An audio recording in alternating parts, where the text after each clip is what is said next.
是你的戀流，常在眼角中，笑語中滲透。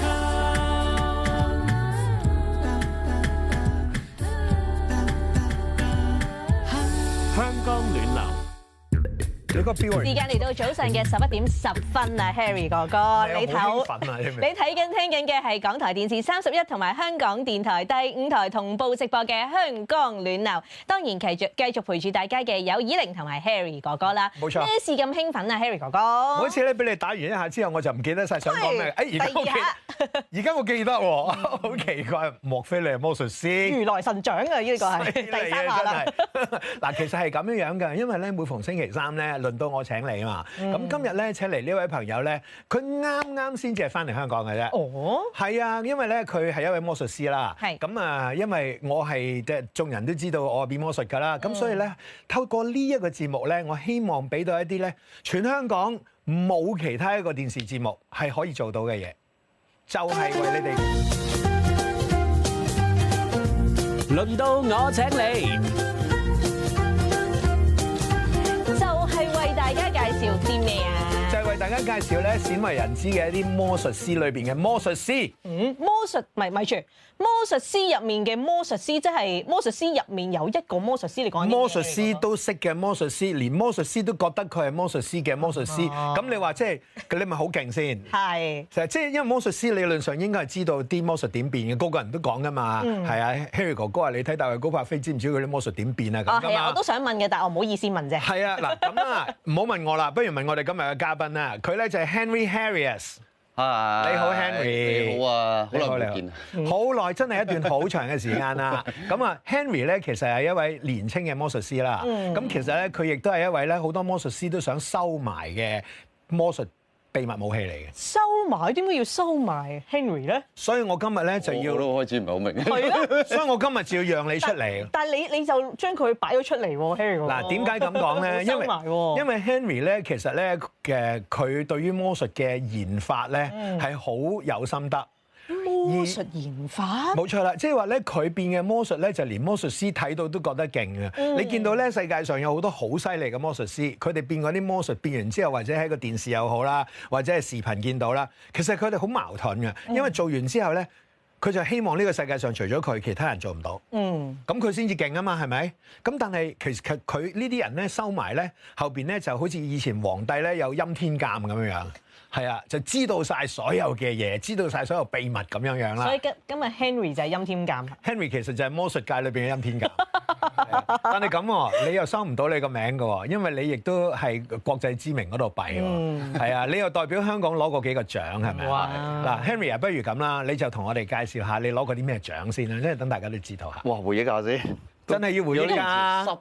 15年即係而家。係啊，10幾啦，仔11年啦，梗係啦。OK，香港冠軍啦，係啦，跟住就打過 AMA 啊，即係亞洲賽嘅冠軍啦，係啦，跟住 FISM Asia。好啦 FISM 係乜嘢嚟嘅？要講俾大家聽啦。就係類似魔術界嘅奧林匹克咁樣。哇！冇錯啦，每幾多年一次啊？三。喂，你嚟做訪問，你唔記得呢啲㗎？係，每3年一次。佢咧全世界3年一次，係所有全世界唔同嘅地區要透過當地一個專業嘅評審，然之後你亦都已經要當地嘅獎已經攞到冇得再攞啦，先至可以去打，所以係奧林匹克咯嚇。好啦 ，Asia 嘅亞軍啊。跟住就FISM 啊 ，FISM 就喺意大利，就2015年第3，係啦 ，Parler 界嘅，冇錯啦，佢咧就攞咗第3名，即係話咧佢就係世界嘅第3名，就都勁啊！好犀利！你冇人話自己勁，冇懷疑喎，都勁啊！真係都 OK 咯，係啦。咁其實點樣先至可以喺全世界嘅一個魔術嘅舞台上面可以攞到第3名咧？咁嗱，不如即刻就嚟做一個魔術俾大家睇下先啦。咁快？我咁快啊？嚇！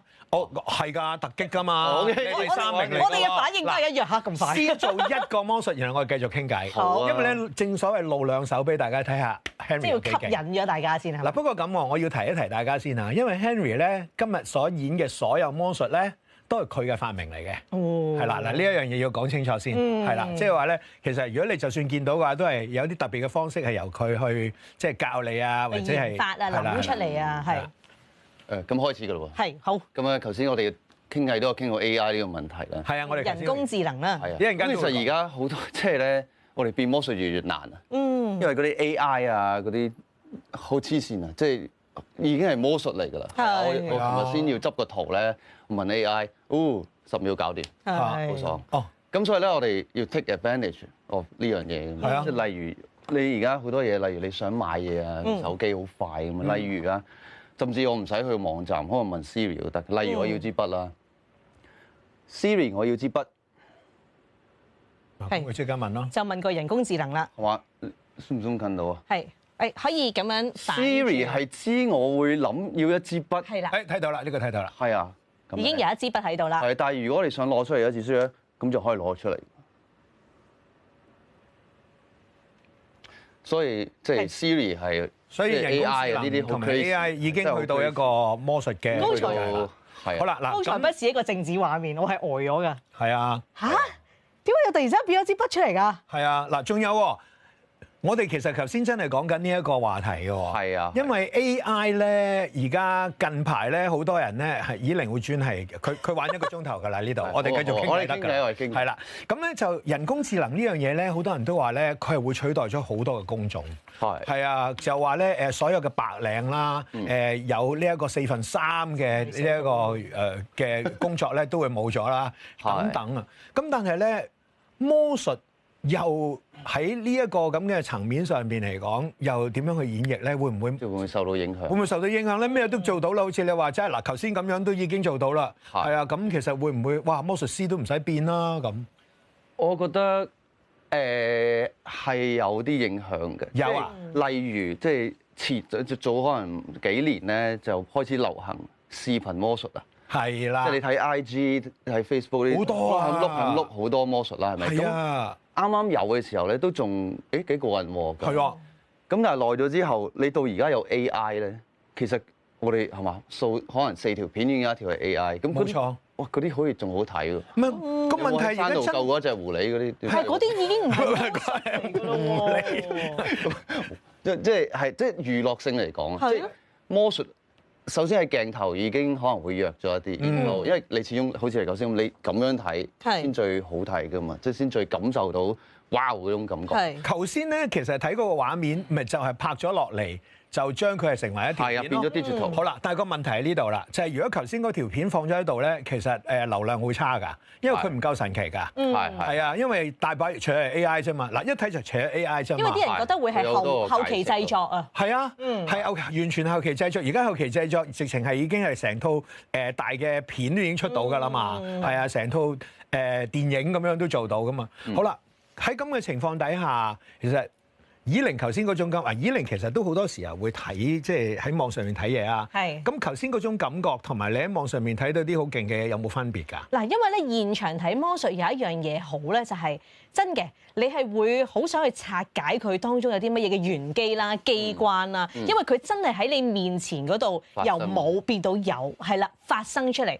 但係可能你喺片啊或者喺網上面見到嗰啲咧，就好似頭先以玲所講，我會懷疑佢係後製嘅。係咯。係啦，即係就算可能嘢會懷疑到，你可能懷疑係咪個角度啊，係咪咁樣樣拍啊？就算你同我講話面前嗰個係阿 Henry 攞咗好多冠軍都好啦，咁我都會覺得，後製嘅啫，有咩咁犀利咯？同埋唔覺得好神奇㗎？即係畫咗幅畫，然後跟住攞出嚟，其實可以好多種方法可以做到啊嘛。但係喺原來我哋最大嘅問題就係我哋已經忘記咗人與人之間嘅關係，喺生活上邊嗰個交流，原來嗰個感覺喺嗰度啊嘛。咁我想問下 Henry 咧，你細個幾時開始魔術，同埋你呢條路點行？因為呢度都可能有啲人有興趣想知。好啊，我細個係大概7歲8歲開始學魔術。咁點解會學魔術咧？因為喺我學魔術之前咧，係一個好悶嘅小朋友嚟嘅。我係唔中意講嘢，唔識得笑，同埋冇咩興趣嘅，所以係唔知點解會咁。可能性格本身係內向。你係 I 人嚟嘅。係啊，我應該係 I 㗎啦，應該都係被逼魔術師變咗做即係少少 E 咁。係。咁之後就喺開電視啦，就睇到 David Copperfield。咁就好神奇 ，David Copperfield 帶哥白飛，哎呀，佢啱啱準備退休啦，好似。係啊。Anyway，係啊，佢退休。係啊。佢話啫。佢話聽住先啦。聽住先。係啊。咁又佢啲魔術係好神奇嘅，佢都係應該歷史上好難超越嘅一個。佢係 hit 得好經典嘅魔術。佢 hit 得好重嘅，點解咧？因為電視入屋啦，然後跟住佢之前其實有個德漢寧啦，都已經係好勁噶。咁但係咧，大衛高柏飛咧做咗一樣好聰明嘅嘢，佢就將嗰啲魔術咧變成咗係有 scenario， 好似一套戲咁樣。同埋佢咧亦都係好，佢係第一個掌握到魔術唔係淨係我企喺個台度變，你覺得我神奇拍手。佢係同觀眾嘅互動咧，開始已經有互動嗰樣嘢嘅。係啊，咁所以大衛高柏飛好成功。然後佢放好多唔同 emotion， 我會感動啦，你會驚啦，浪漫啦，會嚇親啦，即係你係好似睇戲咁睇戲就係睇戲就係咩都有刺激啦，係嘛？咁講緊咩啊？講到佢睇 Copperfield 係啦，係啊，佢睇 Copperfield 咁就好中意，好中意呢樣嘢。我話哇咩嚟㗎呢樣嘢？點解可以咁？呢個唔係喺現實會見到嘅人嚟㗎，即係細個咁。跟住就先發現原來魔術係可以學㗎喎。咁就去圖書館借好多書啦。我個 auntie 又買咗嗰啲 box set 啦，個魔術師都差唔多啦。圖書館睇書嚇，然後跟住咧，亦都係有一套嘅魔術玩具，魔術玩具套裝。以前咧喺玩具乜乜城嗰啲咧就實有㗎啦。好多魔術師都係咁樣開始啟蒙嘅一份玩具。咁呢個時候我就八卦啦。喺圖書館你睇過啲乜嘢書係影響到你嘅咧？有一本我記得好記得，我有 keep 住嘅嗰本書，咁細本嘅啫，即係你有2集定3集。你喺圖書館攞翻嚟嘅書，你 keep 住呢個唔係幾好。我唔係喎，我買嘅 sorry，我喺書局買嘅，嗰個喺書局買嘅，嗰本叫做《小小魔術師》，係有隻熊仔，好細本㗎嘛，有封面紅色、藍色咁樣，即係我仲 keep 住喺度，應該嗰啲書蟲嗰啲咬晒咗，好污糟應該。你都會有嘅。係，我有 keep 住嚟嘅，我知道自己放喺邊度，不過好耐冇掂過啦。係啦，係啦，咁就開始咗。好，咁後來就一路學啦，咁就好中意玩俾屋企人睇啦。咁亦都因為魔術佢係必須要溝通㗎嘛，咁你就要識得學點樣表達一樣嘢啦。就逼自己要咁樣做。好少魔術即係唔講嘢就咁做㗎嘛，即係你都要學點樣同佢溝通。咁所以就慢慢就。即係某程度上，魔術係改變咗我嘅性格，我覺得。魔術改變咗你。係啦，即係如果我冇學魔術嘅話，可能而家我唔係咁嘅性格，maybe 係嘛？我估係。係啊，所以係好有趣呢樣嘢。好啦，咁你嗰陣時就幾歲大嘅啫。係。但係咧，去到真係去比賽，其實就更嚴重啦，因為一個 I 人。點可以對住幾百人可以變魔術係好緊張嘅一件事嚟㗎。咁可能咧，收音機同電視機旁邊嘅哥哥姐姐話 I 咩人 E 咩人咧？咁其實之前以玲同 Harry 哥哥都有稍稍介紹過嘅。咁咧 I 人就係一個相對比較內向少少嘅，係啦。E 人就係外向少少嘅。最容易記嘅方法就係 Harry 哥哥冇好明顯就係好外向嘅 E 人，而以玲好明顯就係好內向嘅 I 人啦。記住我哋兩個本身嘅性格就會記得㗎啦。可以咁講啦，但係咧E 當中又有 I 嘅 I 人咧，亦都有 E 嘅性格。好似睇到 Henry 咁樣樣咧，你係發明好多嘢啦。咁當然你去比賽啦，其實同你幾歲嘅時候，其實都相差好遠㗎喎。點樣可以令到你點樣可以踏足到去比賽，而仲要攞香港冠軍咧？即係唔係純粹一個自己開心嘅玩意啦？係咯，因為我嗰陣時咧就即係由住小學嗰啲時間咧，就已經有一大段時間係真係玩魔術。即係玩魔術講緊，我唔係要職業咩？要揾錢嘅。係啦，咁我係好 enjoy 嘅。係啦，真係興趣。然後有啲學到啲古靈精怪嘢，哇！第二日就玩俾啲同學睇。我記得嗰陣時小學嘅時候，我學咗個新嘅魔術，攞支火柴，跟住喺度，跟住我女同學望到，哇咩料？支火柴會喐啊嗰啲啊，好過癮嘅。咁係啊。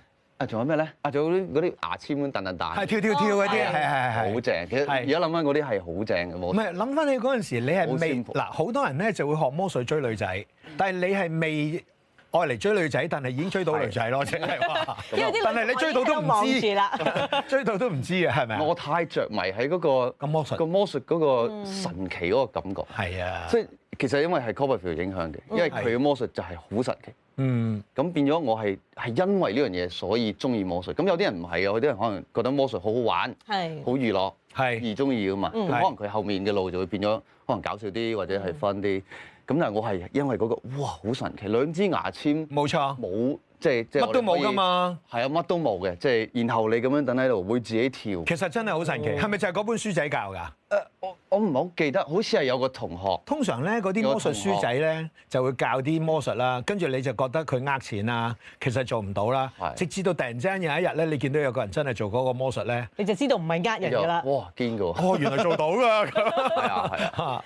咁樣咯。嗱，你咧今日都帶好多嘢嚟嘅，因為咧其實我知道咧佢咧去外國人哋去表演啦，佢除咗表演之外咧，佢係教啲魔術師點樣做魔術㗎。係啊，因為我好想研究嘅就係頭先嗱，我哋聽到 Henry 嘅心路歷程就係睇咗大衛高柏飛嘅魔術，覺得好神奇啦，於是去學魔術啦。但係 Henry 哥哥，你頭先又有講阿 Henry 係會去參加比賽啦，甚至去研發一啲嘅魔術啦。咁到底係點樣由興趣慢慢比賽研發，仲要成為魔術師嘅老師？我反而好想知條路係點樣行。不如咁啦，難得請到你嚟就唔係訪問咁簡單啦。不如喺呢個時候，不如露兩手啦，好唔好啊？做一個 trick 啊，係啊，你會跟住嚟會做一個咩 trick 咧？你有冇散銀喺身啊？冇喎，Henry 哥哥你有冇錢？我冇㗎，你都冇我冇啊，散銀冇喎。誒呢度有一個，用呢個。我由於時間關係，由於時間關係，喺以玲手上已經有一個嘅硬幣喺度啦。喺上面簽個名。簽個名。我就係頭先嗰支筆啦。Yes。好，畫個小哈哈先。Very good。係啦。係啦。要俾大家睇睇先好，嘅。已經有一個細細的笑哈哈啦。係啦。好，支筆可以俾我。係。咁咧，其實我哋要用到個蓋嘅。係啊。咁樣啦，不如我哋用呢個空間影唔影到啊？可以啊，嚟啊！我即刻好擔心呢個空間 Henry 嗰條褲會漏。呢一度係嘛？冇咗個蓋。呢度。OK，咁樣啦。你見到個小哈哈嘛？係。我要將佢咧平衡喺呢個位先。但而家 Henry 就將個硬幣擺咗喺個筆蓋上面啦。冇錯。然後等一等我攞啲嘢先。哦，佢走咗啦，直情呢個都係魔術嚟嘅。跟住佢就走咗去啦。係，我唔係，佢要一日攞翻嚟嘅。哦，突然之間出現咗一隻玻璃杯。問你一個問題，如果我吸住佢，我有咩辦法可以令到個銀仔跌咧？除咗我哋唔可以掂張台，唔可以揼地，唔可以掂個玻璃杯，內力咁樣去。誒，中啊！嚇，真係啱啊！內功係嘛？我要真係內功。試下吹，有冇可能？冇啦，你冚住可能啦。科學上冇可能。但我大家醫都係要做下嘅，係唔得嘅。咁我會話你知點做。我哋OK。你隻手咁樣，由佢嚟變啦，好冇？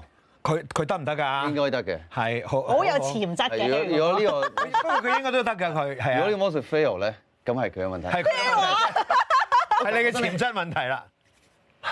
咁樣，然後慢慢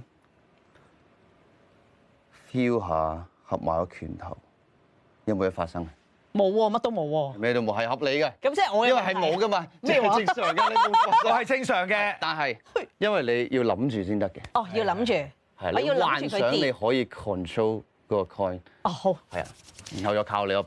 好，再嚟多次。摩拳擦掌嘅以玲而家準備。嗱，我哋乜都唔做㗎啦，對住個玻璃杯睇你㗎啦。係咯。然後有 feel 嘅時候，慢慢合埋個拳頭。去。發生咗咩事啊？跌咗喎！你放鬆㗎啦，你可以。嗱，都話 Henry 哥哥話有做魔術嘅潛能㗎啦。你仲打埋嚟，我而家開始驚啦！哇，原來真係如來神掌嚟嘅。嚇！但係我有嗱，因為咧，以玲嘅角色係咩咧？就係幫大家去拆解解謎。係啦，咁我而家就即刻睇下呢個杯蓋，唔係杯蓋，筆蓋。係啦，筆蓋。魔術緊張到會錯㗎，你明唔明啊？真係普通筆蓋嚟嘅啫喎，佢冇磁石冇剩嘅喎。冇㗎，送俾你啊！咩話？咁我係咪可以做得到㗎啦？第二次。係啊，淨係送個筆蓋就話不過。支筆攞翻嘅。因為個秘密喺佢支筆度嘛。係啦，嗱不過唔緊要嘅，俾啲。咪住，你睇清楚先，仲有一樣嘢會唔會係講銀啊？個銀銀，但係個銀係普通。係咪你畫嗰個哈哈笑啊？係啊，仲係我個哈哈笑。你個鬼馬哈哈笑啊？喺角落頭嗰個。喺度㗎。係，你又畫得咁細，你又畫得咁細，即係鏡頭又睇唔到，但係你證明到啦，係咪？係。好啦，即係一個哈哈笑嚟嘅。嗱，氣功。不過淨係想講，唔係氣功。係啦，唔係淨係想講一樣嘢，就係你頭先啱睇呢樣嘢咧，可以話俾你聽，就係已經係一個發明啦。可唔可以咁講啊？可以。已經係一個發明啦，已經係 Henry 嘅一個發明。係。嗱，望落去就乜嘢都冇嘛。即係所有嘢都好似係好普通。嗱，一個我哋平時隨街都會見到啦，我哋會使用到嘅硬幣。正常應該問你借嘅。係。但係因為以玲係冇帶錢去做工作嘅，係啦。呢一個就係好聰明，呢一個就係魔術師聰明嘅地方。同埋一支好普通嘅真係黑色筆，頭先以玲都示範過啦，係真係純粹係寫字嘅啫。係啊，如果你有筆可以問你借嘅。係啦，如果冇筆，大家可以問以玲借嘅。但係就已經係一個魔術啦。但係呢一個已經係一個發明啊。係啊。咁好簡單就係其實如果一個咁樣嘅 trick 嘅話咧，我諗喺視頻度睇到嘅話都勁嘅。但係你而家睇完之後，你就更加會覺得吓？係啊，因為你喺視頻度，你會覺得啊，會唔會係有啲魚絲啊，又或者唔知點樣咧，係震一震剪接啊？但頭先咧真係嘅，如假包換，以玲係完全係冇夾過，亦都唔知發生咩事嘅。頭先你見到我嗰個 O 嘴咧，就係我真係唔知發生咩事。聽緊收音機嘅朋友，基本上咧就係以玲將一個1蚊銀就寫咗個記號，跟住咧放入晾喺筆蓋嘅上高，跟住再用一個玻璃杯冚住，所以咧係完全密封式，但係你睇到嘅。跟住以玲咧係發功，跟住咧嗰個銀仔同埋筆蓋咧係會跌咗嘅，就會突然之間跌咗啦，就會突然之間跌低嘅。係啦，咁隔空嘅效果就係。係啦，頭先 Harry 哥哥就話啦，呢一個就係阿 Henry 嘅一個研發嘅魔術啦。冇錯。咁喺呢度，不如俾啲時間以玲幫大家拆解一下個魔術，亦都俾啲時間啦，大家咧去玩呢個極速15秒嘅遊戲先。稍後翻到嚟繼續請 Henry 咧同大家分享更加多咧佢魔術嘅呢條道路到底係點樣行㗎啦。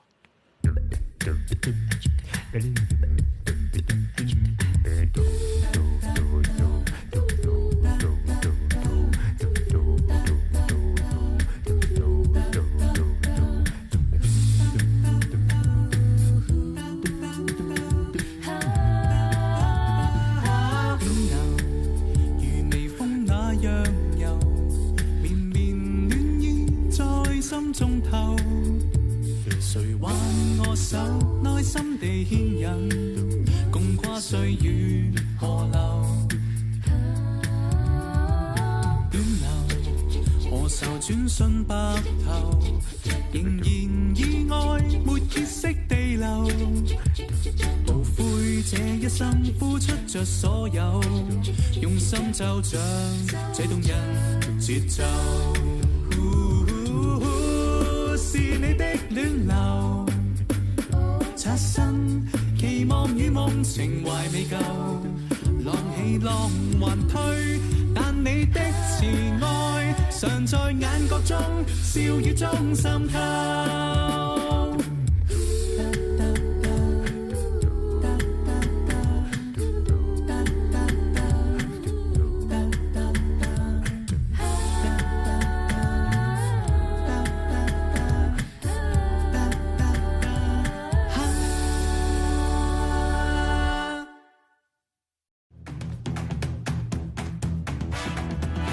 極速15秒，極速15秒，接住落嚟就唔係同大家玩魔術，不過係同大家玩遊戲。當中有冇魔術成分喺度咧，就要睇下大家咧會唔會有呢個魔術嘅能力。好似頭先以玲咁啊嚇，咁一齊睇下遊戲玩法係點先。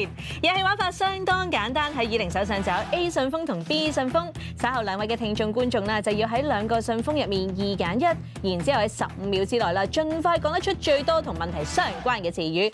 講得最多嗰個，你嘅魔術都會施展得到，就可以攞到超市現金禮券，代代平安啦！咁到底今日有幾多位聽眾可以成功攞到呢個超市現金禮券呢？稍後翻到嚟就會知道㗎啦。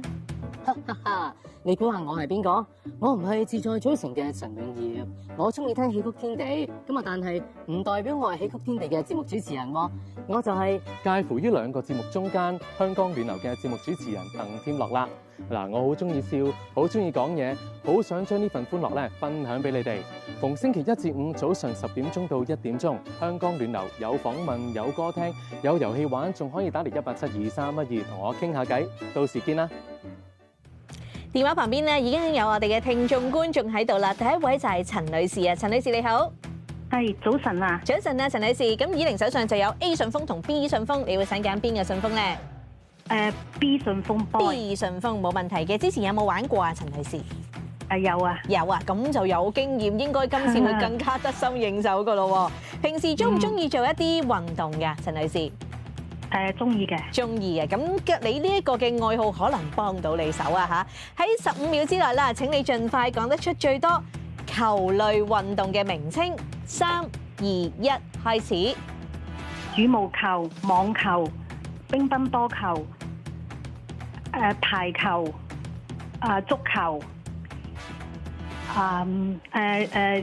滾地草地滾球、保齡球。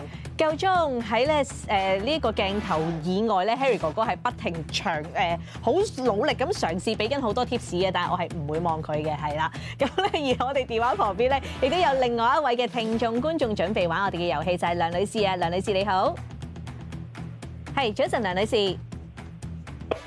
係，梁女士。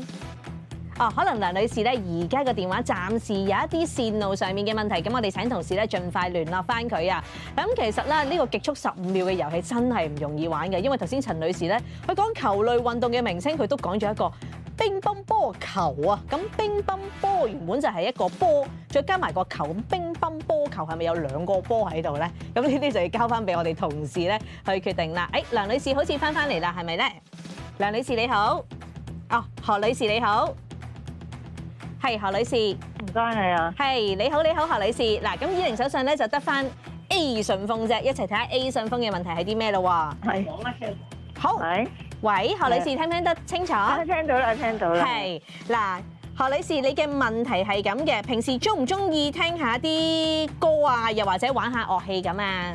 樂器啊？係。都唔係咁玩啊！哦，唔緊要，有基本認識都幫到你嘅。請你15秒之內啦，盡快講得出最多西洋嘅樂器。3、2、1，開始。吉他、口琴、吉他、口琴、口風琴、鋼琴，乜嘢？吉他、口琴。夠鐘，咁到底咧邊一位嘅聽眾可以順利勝出呢？一個嘅環節之後，以玲就同大家揭曉啦。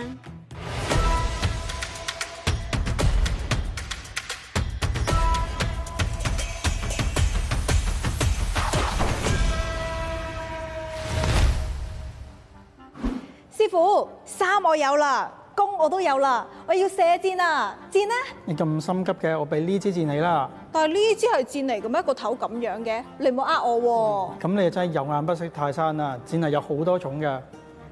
我哋而家咧傳統弓箭啦，都有啲會用現代物料嘅碳箭啦。咁但係咧有啲傳統弓嘅比賽咧，都係會咧要求用翻一啲傳統嘅竹木箭嘅。咁竹木箭都有好多種嘅。咁譬如咧，我哋有一種竹箭嘅叫做3匹制嘅竹箭啦。咁呢個係一個非遺嘅技術嚟嘅，就係咧因為竹咧本身咧佢都有一啲竹節嘅情況啦，就會令到支箭唔夠直。咁拼竹咧就係將支竹咧劈開咗唔同嘅一片片之後咧，揾一啲最好嘅片咧，將佢黐翻埋一齊，再打磨成嘅一支竹箭嚟嘅。咁所以咧佢會比較直啦，同埋比較平滑嘅，咁就可以令到支箭射出去嘅時候咧，會再更加穩定啦。咁咧亦都去到清朝嘅時候咧，有一種箭叫做陶當子啦。佢嘅出現係因為咧清宮嘅時候咧，佢比較個力量會比較強嘅，箭亦都比較長嘅。咁因為佢嗰個力量比較強嘅時候咧，個箭本身就會比較粗啦。咁為咗減輕支箭嘅重量咧，佢會喺頭尾度都會削幼啲嘅，咁就變咗頭尾會幼啦，中間就會比較粗嘅。咁然後咧，亦都咧有啲我哋叫做響箭嘅。咁響箭咧係用嚟發號一啲司令啦，亦都咧有陣時會用嚟打獵用嘅。咁因為咧佢射出去嘅時候咧，佢會有聲音嘅，咁動物就會聽到聲音嘅時候咧，可能會停低去觀察啦，咁就會令到個箭嘅命中率咧，反而就會更加高嘅。最後咧嗰個就係馬箭啦，咁就係啱先咧我哋俾小玉睇嗰支箭啦，咁佢箭頭會比較闊嘅，同埋佢亦都有個特性就係咧，佢個尖角掂到嘅目標嘅時候咧，佢亦都會轉向射落個目標裏頭嘅，令到佢會係命中率去增高嘅。喺唔同場景下，原來傳統弓有好多種唔同種類同埋功能嘅箭㗎。喺我手上嘅呢支馬箭，佢嘅箭頭咧係古文物嚟㗎。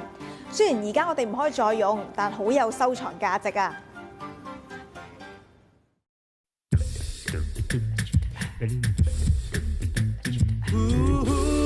是你的戀流，常在眼角中，笑語中滲透。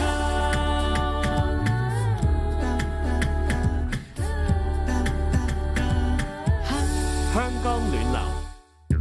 時間嚟到咧11:39啦，翻嚟我哋香港暖流係依玲手上繼續有呢一支筆同埋呢個硬幣，我暫時係未拆解到嘅，拆解到再同大家講嘅嚇。冇錯。不過接住落嚟要同大家拆解嘅咧，就係我哋極速15秒，到底係邊一位嘅聽眾勝出啊？勝出嘅就係陳女士，恭喜晒陳女士你！恭喜你！我哋嘅同事就會盡快聯絡翻你嘅啦。咁頭先啦，我哋今日嘅嘉賓咧，一個非常之年輕嘅魔術師啦，阿 Henry 咧就變咗兩個魔術啦，喺依玲面前令到依玲又係我嘅反應基本上好簡單嘅啫，就係 O 嘴，同埋係打 Harry 哥哥嘅啫，係啦。咁到底咧接住落嚟唔會打 Harry 嚟嘅，係啦，我只會打 Harry 唔好打 Harry 嘅啫，係啦。咁到底接住落嚟咧，我哋會繼續認識 Henry 呢個咁年輕嘅魔術師有啲乜嘢嘅魔術？唔好走住，唔好走住，唔好走住。等等，你俾我。做咩啊？你咪話呢一個，你咪話研究唔到啊？係啊。其實你真係研究唔到啊？係啊，你其實犀利就係犀利在望落係完全冇嘢噶嘛，係咪？係。但係咧，係啊。輪到我請你。打開隻手，俾翻你。有冇覺得自己好叻啫 ，Harry 哥哥？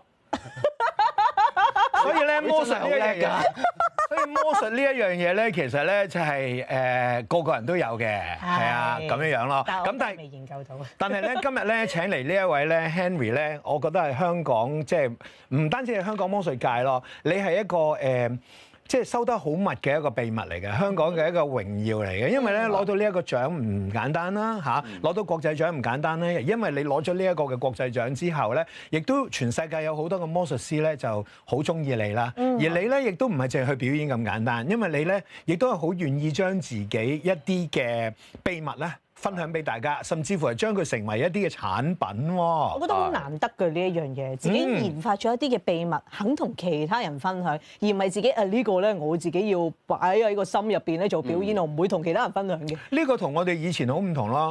老一代嘅魔術師咧，真係咧將啲秘密收埋，係啊，真係唔會俾你嘅。我識得有個魔術師咧，佢係有好多好多好珍貴嘅魔術道具嘅。佢走嘅時候咧，其實佢個遺願係咩咧？就要所有嘅道具唔俾人等埋喺個棺材度燒晒。Oh my god！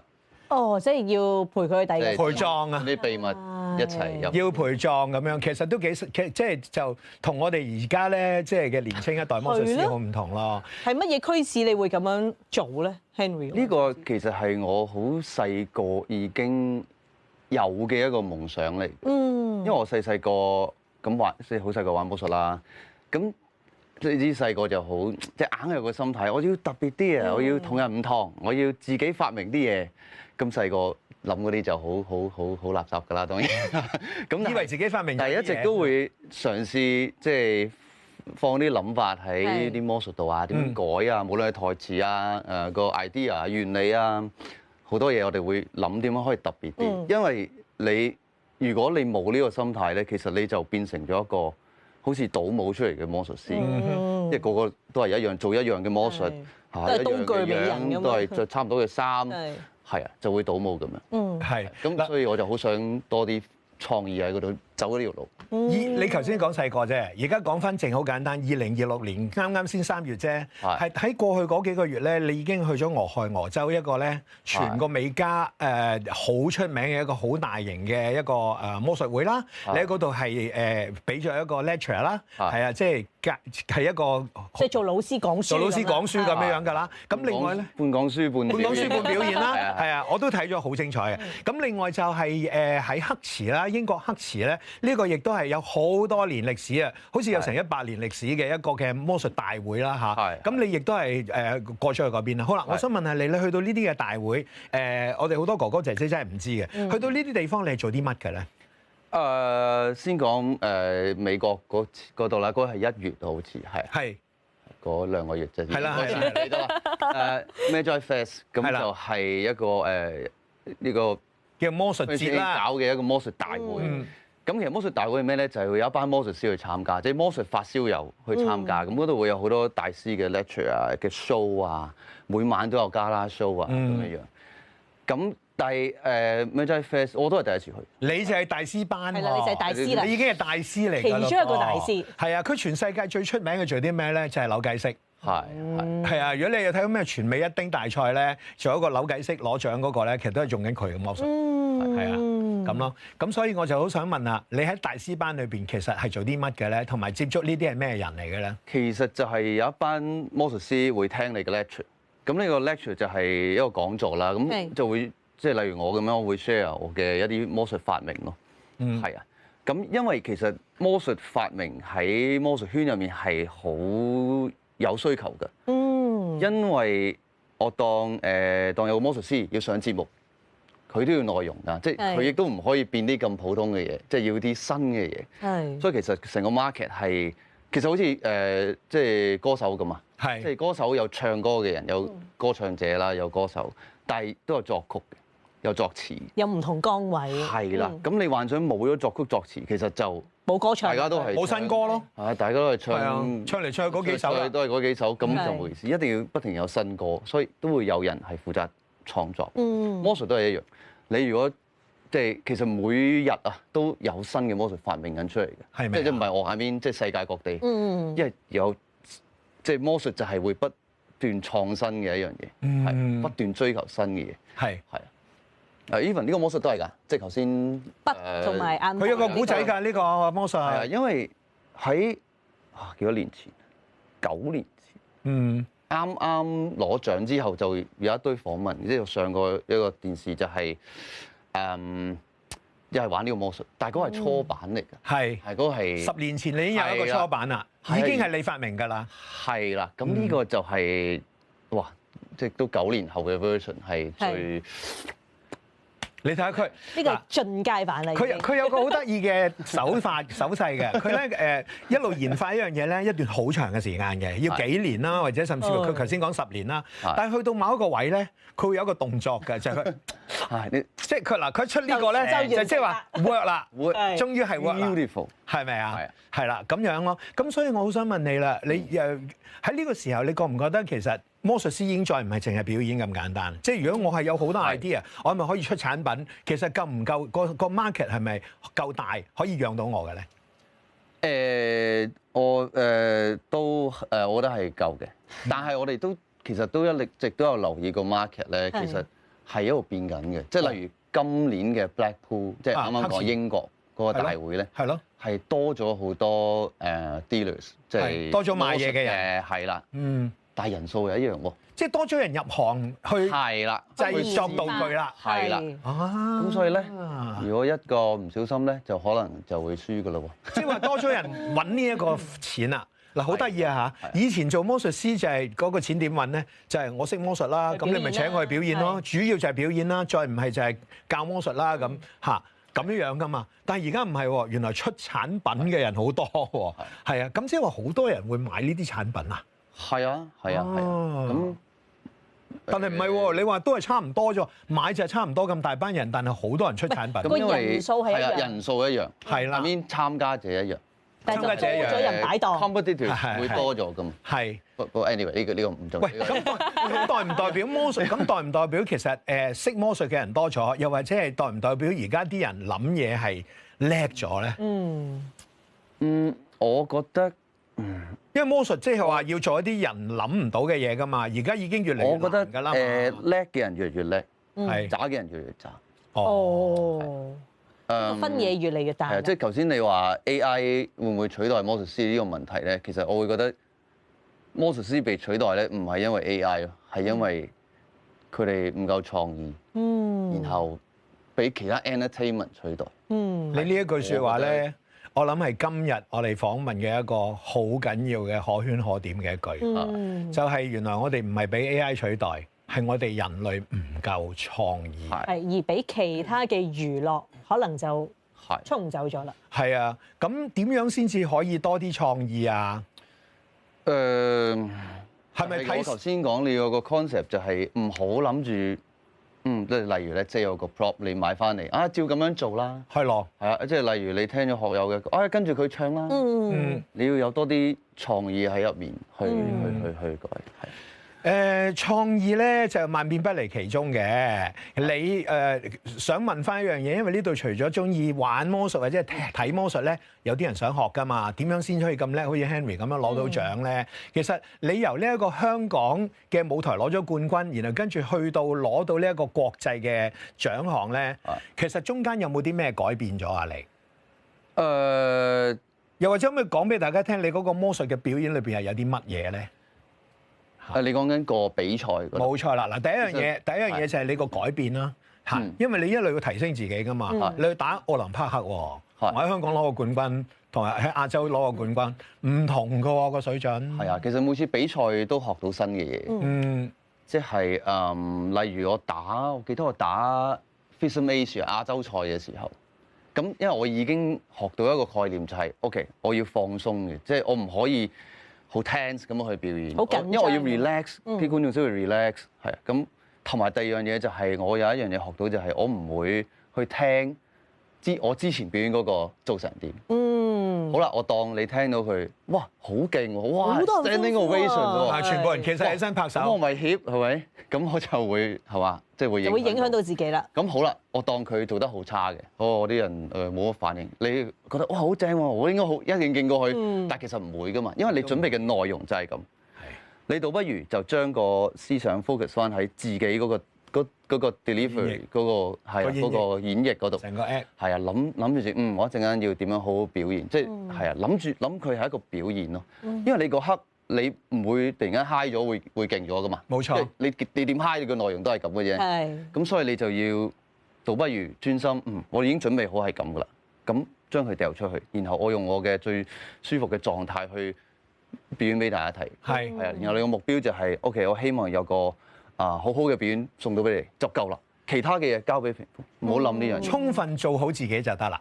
係啊，簡單嚟講就係比賽前咧，你要諗住 OK， 我要贏，所以我要努力準備，然後你要對你自己俾出嚟嘅嘢，你要知道係乜，你要有信心。但係比賽嗰刻咧，唔好理啦，唔好聽其他嘢，冇嘢可以改變到。 Henry 啊，你最叻咧就係扭計骰㗎啦，全世界所有嘅魔術師都係跟住你係行㗎啦。咁今日仲有最後少咗幾分鐘咧，可唔可以做少少扭計骰俾我哋？好啊，我哋快係啊，嚟啊，係。扭計骰都變到魔術？嚟啊！係啊，好玩㗎，有冇玩過啊？扭計骰以前細個有扭過。扭亂佢。扭亂佢。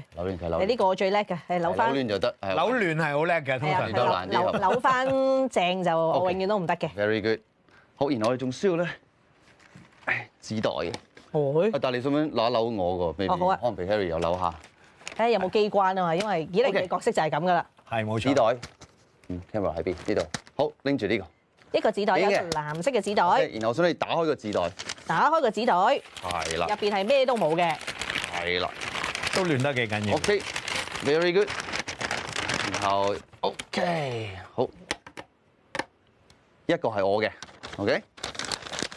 另一個咧係你嘅。係。OK。好，已經放咗落去啦。拎住個頂。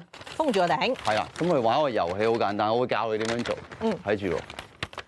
即下佢。上下左右。好，唔好偷睇個紙袋，攤下手指。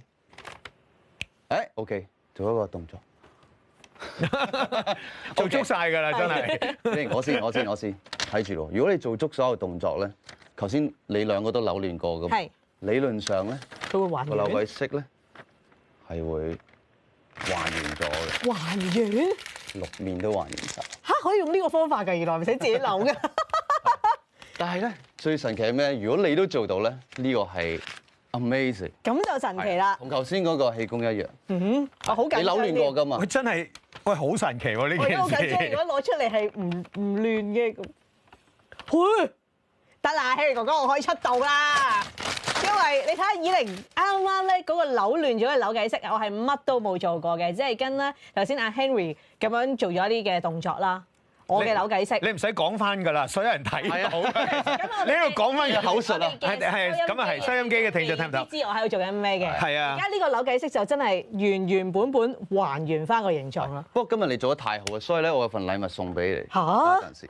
有獎勵喎。有一樣嘢真係好感動啊！今日你有冇發覺咧？頭先咧所有嘅魔術咧，唔係佢變㗎，係我變㗎。係啊，嗱，頭先嗰個銀仔又係你變啦，同埋頭先你跟住又係你做。我覺得呢一個好犀利嘅，即係魔術原來去到最高境界，唔係個魔術師，你睇下我幾叻，你睇下你做唔到，而係你做到喎。常人都可以做得到，好感動啊！呢樣俾個觀眾係 feel 到，冇錯，送多樣禮物俾你。好。除咗頭先你還原嘅扭計骰啦，聽下仲有啲咩？仲有啲硬硬地嘅。硬啲嘅，俾你估下係咩嚟嘅？公嗰度。有冇啲咩 tips 咧？係個透明嘅樽嚟嘅。哦。OK。係。冇嘢噶嘛。OK， 放翻喺個扭計骰隔離先。做個蓋啦。好簡單。伸你嘅左手住。左手。係。拎住個頂。拎住個頂。嚟緊咧，呢一樣嘢咧，你會放喺你屋企張台上面。每朝你起身咧，都會見到佢。係。每次咧起身你見到佢，我想你諗翻起咧，頭先嗰一刻你做咗一樣好神奇嘅，就係你親手還原咗個扭計骰。所以呢樣嘢咧送俾你。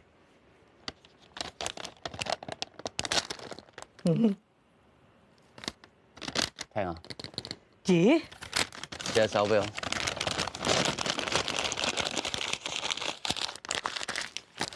送俾你嘅，佢係咪應該喺上高簽個名？唔係，係啊，仲跌咗個蓋。係咪？係仲跌咗個蓋啊！你係咪可以喺上高簽個名？係應該要簽翻個名㗎，因為啱啱發生咩事咧？就係 Henry 係將個扭計骰擺咗落一個樽入邊，但係到底發生咩事啊？魔術咧去到呢一個時候咧係最感動啊！第一就係今日所有嘅魔術咧都係發生喺以玲嘅手上面，都係好似我變咁樣。第二樣嘢就係魔術通常都係一剎那嘅，而今日咧我哋可以將呢一個魔術係 Henry 嘅魔術咧，可以係流傳喺呢個世界。只要呢個樽有一日唔打爛嘅話，小心係唔會打爛嘅，係仍然會係玻璃，仍然係呢一個魔術就係 forever 永遠都會喺度。係，如果有機會都俾咁多位聽眾真係親手摸下呢個咁神奇嘅魔術啦！今日好多謝晒 Henry 咧，同大家表演咗一個咁精彩嘅魔術之餘咧，亦都同大家分享咗咁多，有機會再請佢上嚟啊！拜拜。Thank you, Harry。